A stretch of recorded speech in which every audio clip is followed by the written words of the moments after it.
On va passer à l'assemblage des pièces métalliques.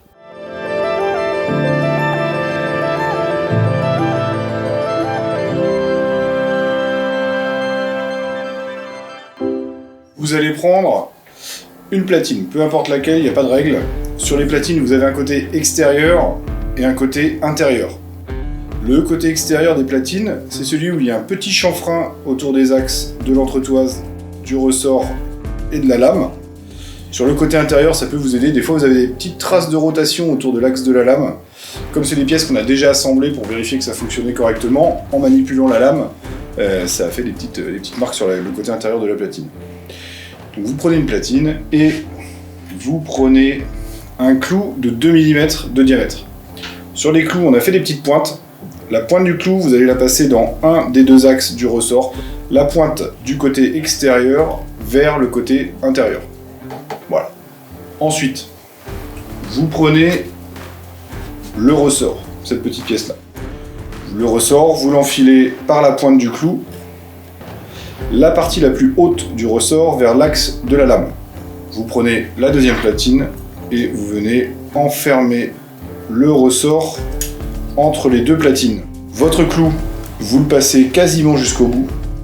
Vous prenez la pince et vous coupez en laissant 2-3 mm de matière de chaque côté des platines. Je récupère ce que je viens de couper et je le passe dans le deuxième axe du ressort. Alors là, en règle générale, c'est un petit peu moins facile à enfiler. Donc là, je vais me servir d'un support et tapoter légèrement sur le clou pour le faire passer.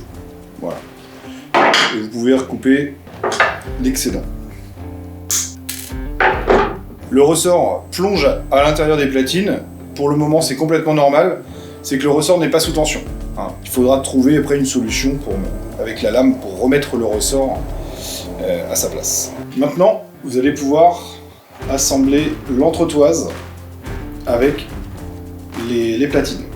Je vais laisser Antoine assembler l'entretoise.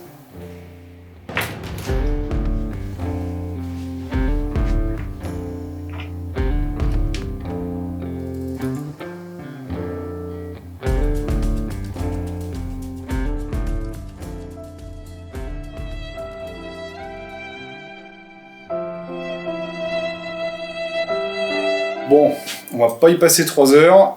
Voilà, c'est comme ça. Ensuite, on prend le deuxième clou de 2 mm et je vous conseille de l'enfiler d'abord par le clou qui est le plus à la pointe.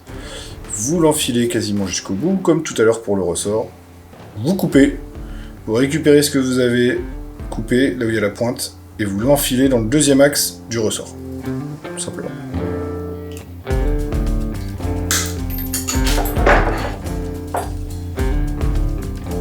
Tac.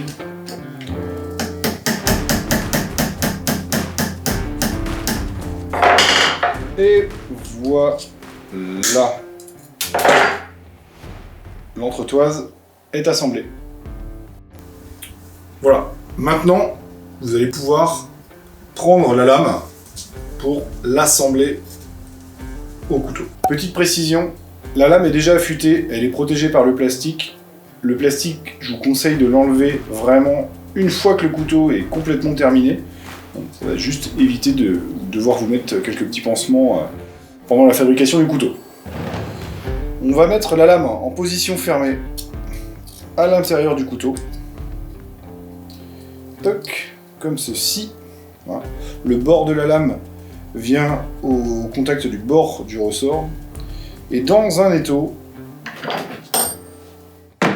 vous allez venir serrer la lame pour aligner les axes du ressort et de la lame. On met le clou de 2,3 mm et là vous pouvez tapoter légèrement au marteau. Tac. Et voilà, la lame est assemblée.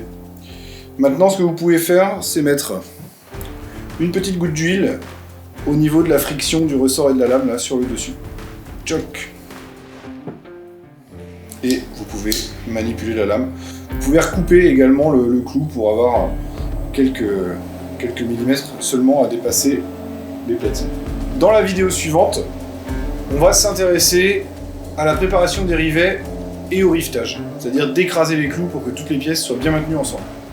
La préparation des clous, il faut que le couteau ne soit pas trop serré. Les clous vont se déformer. C'est pas l'objectif.